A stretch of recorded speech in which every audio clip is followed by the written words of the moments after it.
திமுக சின்னத்தில் போட்டியிட நிர்பந்தித்தார்கள் என்று வைகோ தெரிவித்திருக்கிறார். இது குறித்து அவர் பேசியவற்றை பார்க்கலாம். திராவிட முன்னேற்ற கழகத்தின் தலைமையிலான கூட்டணியில் உறுதியாக நின்று அனைத்து தொகுதிகளிலும் தங்கள் உடல் பொருள் ஆவியையும் தத்தம் செய்ய போராடி பணியாற்றிய போதும் 34 தொகுதிகளில் நான் திராவிட முன்னேற்ற கழக வேட்பாளர்களை ஆதரித்து ஒவ்வொரு இடத்திலும் 1 மணி நேரம் என்னுடைய உணர்ச்சிகளை கொட்டி திமுக கழகத்துக்கு ஆதரவாக பிரச்சாரம் செய்ததில் 24 தொகுதிகளிலே திமுக கழகம் ஜெயித்திருக்கிறது. திமுக கழகத்தின் ஆதரவால் தான், அவர்களின் வாக்குகளால் தான் எங்களின் 2 சட்டமன்ற உறுப்பினர்கள் வெற்றி பெற்றார்கள். மற்ற 2 இடங்களில் வெற்றி வாய்ப்பை இழந்தார்கள் என்றாலும் எங்கள் பங்களிப்பும் எனது பங்களிப்பும் திராவிட முன்னேற்ற கழக வெற்றிக்கும் ஒரு சிறிய காரணமாக இருந்திருக்கிறது என்பதையும் இங்கே நான் தெரிவித்துக் கொள்கிறேன். ஆனால் மற்ற கட்சிகளுக்கெல்லாம் அதிக இடங்கள் கொடுக்கப்பட்டு, நான் கட்சிகளின் பெயர்களை சொல்லி நான் யார் மனதையும் புண்படுத்த விரும்பவில்லை. 10 இடம் பிளஸ் ராஜ்யசபா, ஒரு கட்சிக்கு 8 இடங்கள், ஒரு கட்சிக்கு 27 இடம் பிளஸ் ராஜ்யசபா, மற்ற 2 கட்சிகளுக்கு 5 இடங்கள். முஸ்லிம் லீக் ஒண்ணுக்கு தான் 2 இடங்கள் கொடுத்தாங்க, எங்களுக்கு 4 இடங்கள். அது எங்கள் தோழர்கள் மனதில் ஒரு ஆதங்கத்தை ஏற்படுத்தியது என்று புதிய தலைமுறையில் கார்த்திகேயன் என்னை நேர்காணல் கண்டபோது இதே கருத்தை சொன்னேன்.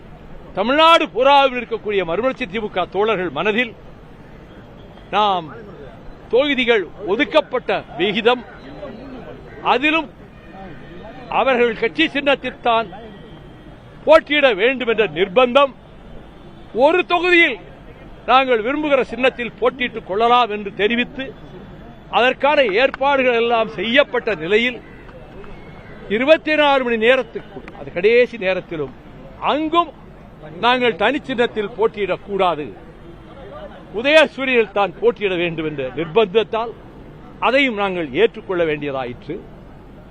அதனால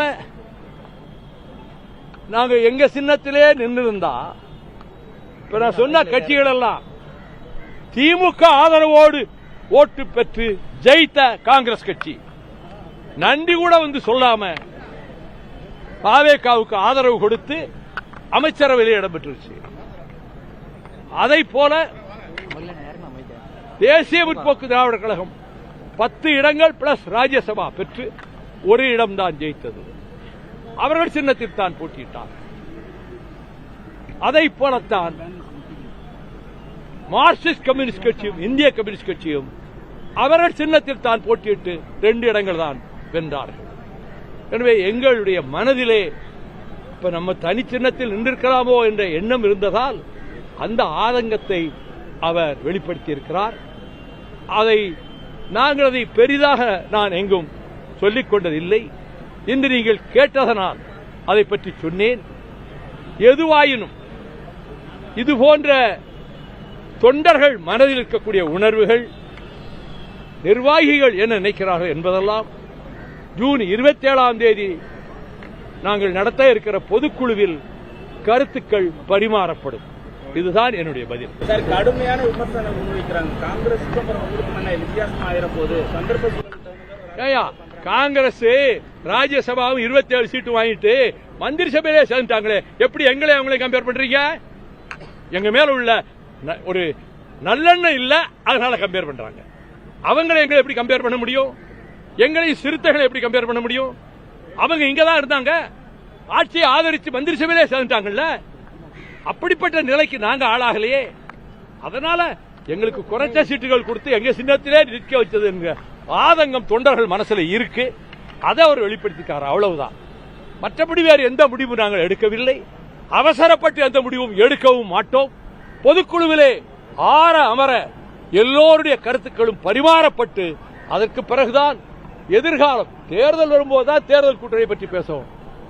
எதிர்கால திட்டங்கள், செயல் திட்டங்கள் அவை பொதுக்குழுவிலே தீர்மானிக்கப்படும். திமுகவின் உதயசூரியன் சின்னத்தில் போட்டியிட எங்களை நிர்பந்தித்தார்கள் என்று மதிமுகவின் பொதுச் செயலர் வைகோ தெரிவித்திருக்கிறார். திமுக கூட்டணியில் மற்ற கட்சிகளுக்கு அதிக சீட், எங்களுக்கு 4 சீட் தான் என்று அவர் தன்னுடைய அதிருப்தியை வெளிப்படுத்தும் விதமாக பேசியிருக்கிறார். திமுகவின் வெற்றிக்காக நாங்கள் உடல், பொருள், ஆவியை கொடுத்து உழைத்தோம் என்றும் தெரிவித்திருக்கிறார்.